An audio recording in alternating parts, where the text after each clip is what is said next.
Bienvenue dans le podcast Les Briseuses de cycle. Je suis Dounia, coach thérapeute holistique et transformatrice. Avec le programme Briseuses de cycle, j'aide les femmes qui ont vécu des abus à retrouver leur pouvoir et transformer leurs relations. Avec Briseuses de cycle, en 9 mois, tu accouches de ton vrai moi. Si tu as vécu des traumatismes, ce qui est certainement ton cas, des agressions de tout ordre, de la violence physique, de la violence sexuelle, si tu as vécu des relations d'emprise, d'abus, de manipulation, si tu as côtoyé des personnalités toxiques, narcissiques, pervers narcissiques,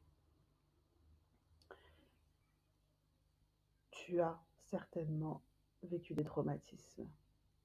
Et il se peut qu'une partie ou tous ces traumas n'aient pas pu être intégrés et digérés par ton système. Et si c'est le cas, alors tu les portes encore en toi. Comment est-ce que ça se manifeste, des traumas non résolus? Ce qui se passe, c'est que quand tu as vécu un abus de tout ordre, ton corps il est entré en mode survie. Parce qu'il y a eu un danger pendant le traumatisme, pendant le trauma, pendant l'agression. Et pour ton corps, le danger est toujours là, est toujours présent.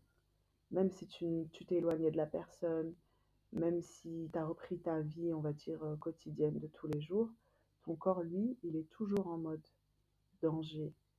Attention, danger. Attention, à tout moment, ça pourrait se reproduire. Tu vois.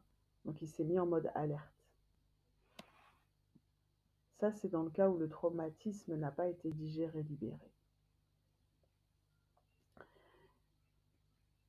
En fait, il faut bien que tu comprennes que c'est pas ta mémoire, ton cerveau, ou ta logique ou ta conscience qui garde ce trauma en toi. C'est vraiment ton corps, tes cellules, tu vois. C'est tes 5 sens. C'est pour ça, par exemple, que si tu peux sentir une odeur parfois qui te rappelle le moment du trauma, eh bien, tu peux revivre des flashbacks. Tu peux revoir le trauma, tu vois. Tu peux revoir l'agression, comme si tu y étais encore. Et ton corps le revit comme si c'est en train de se reproduire, vraiment, réellement. Tu sais, on dit que le cerveau ne fait pas la différence entre la réalité et l'imagination. Eh bien, ce qui se passe, c'est que dans des moments de reviviscence ou de flashback, ton corps, il est de nouveau plongé dans le trauma, tu vois.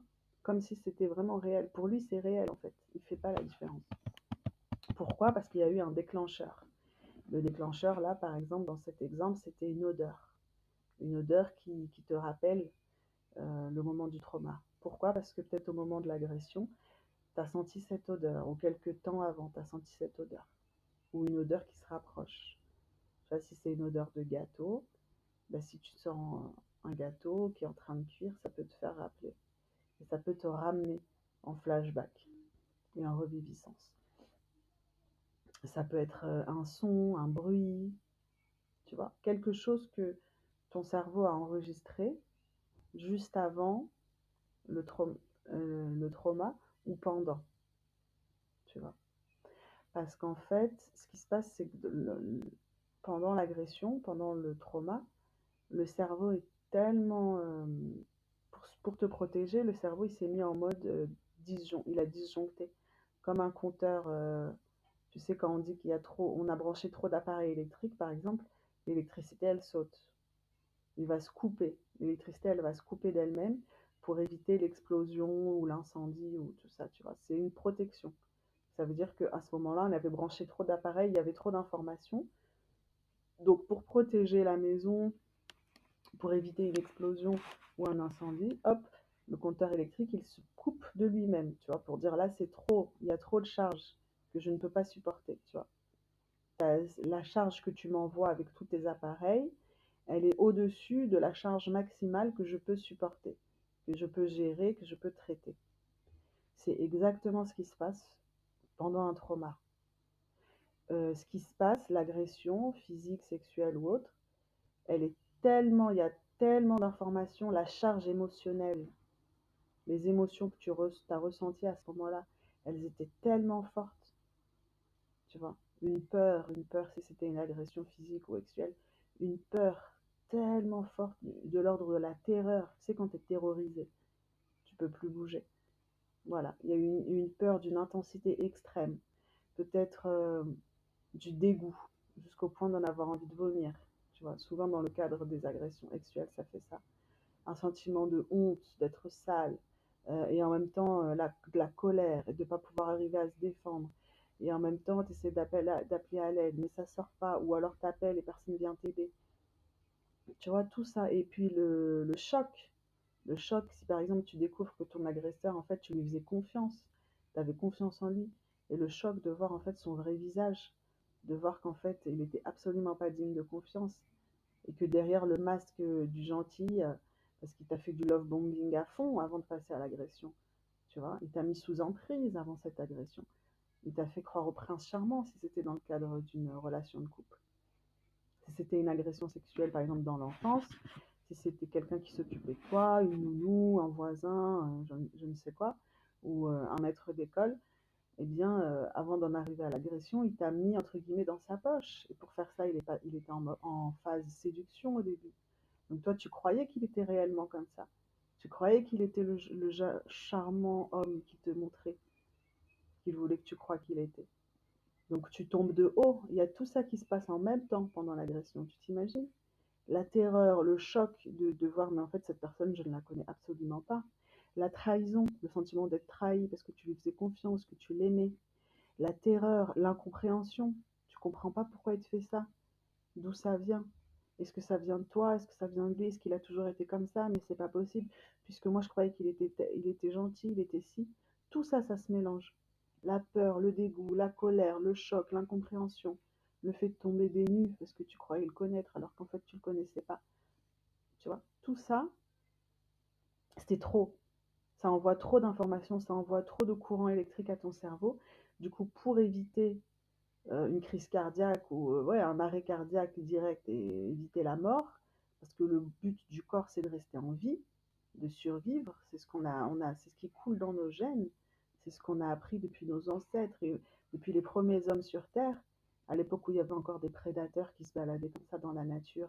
Les premiers hommes, ils devaient se chasser, ils devaient se protéger, ils étaient tout le temps en état d'alerte constant, en adrénaline. Et ce qu'ils nous ont transmis, c'est ça, c'est ce mode survie. Il faut absolument qu'on se... Le plus important, c'est de ne pas mourir, tu vois. Pourquoi aussi? Bah, il ne faut pas mourir pour pouvoir perpétuer l'espèce, pour pouvoir se reproduire et que justement la race humaine ne soit pas extincte, tu vois, éliminée de la planète. Voilà, c'est des mémoires qu'on nous a transmises depuis les premiers hommes. Donc, on cherche toujours à survivre. Donc, dans ce cas-là, quand il y a une agression comme ça et le choc est trop immense et qu'il y a trop de sensations, d'odeurs, d'émotions et tout, poc, le cerveau il se déconnecte, ça y est, il a disjoncté. Et comme il a disjoncté, la mémoire, elle est complètement désordonnée, elle est complètement dérangée. Donc ta mémoire, juste avant le trauma et pendant, elle a capté des choses. Elle a entendu des sons, elle a senti des odeurs, elle a eu des sensations et tout. Mais tout ça, après, c'est mélangé. C'est ce qu'on appelle la mémoire traumatique. Tu vois, c'est mélangé. Et c'est pour ça que, à des moments, c'est chaotique, en fait. C'est le chaos dans ta tête. On sait il y a eu telle odeur, il y a eu ça, il y a eu ça. Mais voilà, tout est mélangé. Plus les émotions que tu as ressenties. Et comme le cerveau, il a disjoncté pour éviter que tu crèves, ce qui s'est passé, c'est que ben, quand ça a disjoncté, donc tu es parti en dissociation, tu vois, tu es sorti de ton corps il est resté là, c'est pour ça que tu étais figé, tu pouvais plus bouger, plus te défendre, rien, tu t'es entre guillemets laissé faire, mais c'est absolument pas que tu t'es laissé faire, c'est que tu n'étais plus en toi. Si on regarde ça d'un plan spirituel, on peut dire qu'une partie de ton âme est sortie de toi, tu vois, peut-être que tu as des souvenirs où tu vois la scène, où tu te vois d'en haut, d'accord, tu vois. On peut dire aussi que tu es parti auprès de Dieu, hein. J'avais lu quelque part, je ne sais plus où, d'ailleurs c'est très touchant, que quand des choses comme ça arrivent, des traumatismes sexuels, notamment sur les enfants, c'est comme si l'âme de l'enfant, elle sort, elle sort du corps de l'enfant et elle va auprès de Dieu. C'est très touchant. Franchement, ça me donne envie de pleurer.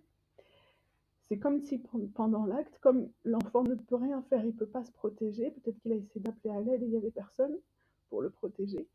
L'âme de... Alors, pas toute l'âme, parce que si toute l'âme sort du corps, le corps meurt, mais en tout cas, une bonne partie de son âme ou sa conscience, elle sort, elle va auprès de Dieu, tu vois, Dieu y ramène ses enfants à lui, et puis après, petit à petit, l'âme rentre dans le corps ou pas. Des fois, toute l'âme ne revient pas. Et c'est comme ça aussi que c'est pour ça que c'est important de faire aussi de la récupération d'âme, ce qu'on appelle tu vois, une réunification de l'âme, ou je sais plus comment on appelle ça. Parce que quand on a vécu des traumatismes, des parts de nous sont restées. Elles sont restées avec l'agresseur, ou elles sont restées comme ça, flottées, je ne sais où, tu vois, pour nous protéger. Et, donc, pour en revenir à ce que je disais, comme le cerveau a disjoncté, eh bien, toutes ces sensations, ces odeurs, ces bruits, toutes ces informations, en fait, que la mémoire a enregistrées juste avant que le cerveau disjoncte, alors à chaque déclencheur, dès qu'il y a une odeur, un bruit, etc., similaire qui va venir déclencher, eh bien, la mémoire traumatique, elle est réactivée. Et en fait, elle fait ça pourquoi? Encore une fois, c'est pas pour nous faire du mal. Tout ce qui nous arrive, c'est jamais pour nous faire du mal.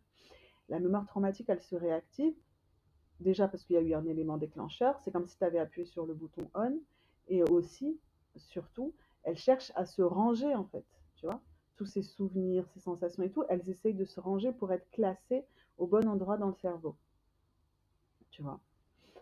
Et donc pour ça, il y a des techniques, il y a des outils, notamment le MDR, on peut aussi utiliser l'hypnose pour aller travailler sur le plan inconscient, pour aider à digérer les émotions qui n'ont pas pu être digérées pendant le trauma. On va faire de l'EFT, Emotional Freedom Technique, tu vois. Et après, pour aider le corps, il y a notamment la TRE. D'accord, c'est des techniques de tremblement pour aller libérer justement ce qui a été stocké, toutes les tensions qui ont été stockées dans le corps et qui n'ont pas pu être libérées. Tu vois, tu les as gardées en toi. Et de garder tout ça, ça crée de la somatisation. On verra ça au prochain épisode. Comment est-ce que des traumatismes, après, se traduisent en douleur et en maladie dans le corps. Des traumatismes, je dis bien non digérés, non résolus. D'accord? Parce qu'un trauma peut tout à fait être digéré, résolu, et après n'avoir plus aucun impact sur la santé, etc. Alors je dis pas que c'est comme si de rien n'était, parce qu'il ne faut pas non plus être dans la négation, surtout si on s'en rappelle du trauma, tu vois, surtout si c'est pas, on n'a pas fait de l'amnésie traumatique. Alors oui, bien évidemment que ça laisse des séquelles, d'accord, ça laisse des cicatrices, mais la personne traumatisée, quand elle a vraiment digéré, intégré en totalité. Quand je dis en totalité, c'est dans la globalité, hein, parce que le trauma, il n'est pas que dans la tête. J'espère que ça, tu l'as bien compris. Le trauma, il se joue sur plusieurs plans de notre être. D'accord? Il y a une partie du trauma qui a été enregistrée dans le corps, une autre partie dans le mental, d'accord? Une autre partie dans les émotions, une autre partie dans le système nerveux, ok? Donc c'est important que si tu veux guérir en totalité un trauma, c'est bien d'aller le guérir dans tous ces aspects-là. Donc en fait, c'est pour ça que, pour en revenir au sujet, c'est pour ça que quand tu dis, mais punaise, pourquoi j'arrive pas à tourner la page? Tu vois, si tu as vécu une agression par exemple, peut-être que tu te dis, pourquoi est-ce que j'y pense souvent la nuit avant de dormir? Pourquoi est-ce que j'arrive pas à tourner la page? Ça y est, c'est fini. C'est fini. Peut-être que tu as changé de lieu, peut-être que la personne qui t'a agressé, elle est emprisonnée, peut-être que tu as des preuves concrètes que ce trauma ne va pas se reproduire, et pourtant, tu vis en situation d'hypervigilance constante, tu te sens tout le temps en danger partout. On verra au prochain épisode les signes qui montrent que tu portes encore des traumas, et je vais t'énumérer tous ces signes, tu vois. Mais voilà, alors, première chose à faire, ne pas t'en vouloir. Si aujourd'hui tu as souvent des réactions que tu trouves disproportionnées, ou tu as l'impression que, punaise, mais j'arrive pas à tourner la page, je reste bloqué sur le trauma, ce n'est pas de ta faute. Ce n'est absolument pas que tu restes bloqué sur le trauma, puisque comme je viens de te le dire, le trauma absolument pas que dans la tête. En réalité, je ne sais même pas s'il est dans la tête. Le trauma, il est dans le corps, il est dans tout ce qui te compose. Donc même si toi, dans ta tête, tu as décidé d'avancer, de passer à autre chose, de te dire c'est bon, c'est du passé, tout ça, si tu vas pas aller voir et accueillir et libérer et rassurer ton corps pour lui dire c'est terminé, euh, tu vas continuer à vivre dans cet état d'hypervigilance, comme si tu étais constamment en danger. Parce que c'est le corps qui a besoin d'être rassuré et de se sentir en sécurité.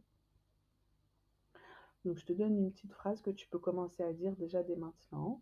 Voilà, tous les matins, tu peux le faire pendant 3 jours, une semaine ou plus. C'est de poser une main sur ton ventre, une autre main sur ton cœur.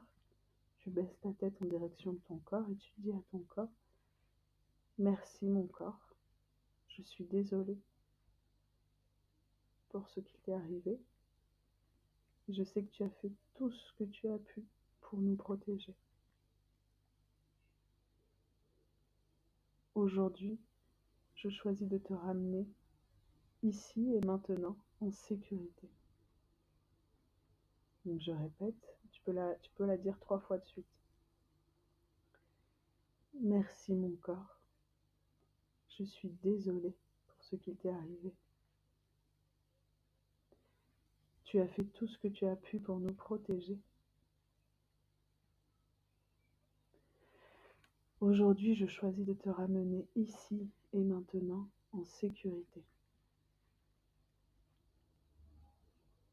Et on l'a dit une dernière fois. Merci mon corps. Je suis désolée de ce qui t'est arrivé. Tu as fait tout ce que tu as pu pour nous protéger. Aujourd'hui, je choisis de te ramener ici et maintenant en sécurité.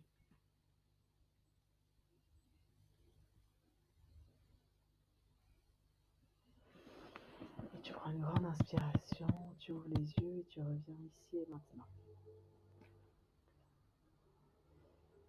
Alors, dans le prochain épisode, on va voir 5 signes silencieux qui prouvent justement que ton corps porte un trauma. Si ce que je t'ai raconté aujourd'hui te parle, je t'invite à prendre rendez-vous pour un appel, qu'on discute de ta situation et voir si tu es éligible à entrer dans le programme Briseuse de cycle. Je te dis à bientôt et surtout fais-toi un câlin.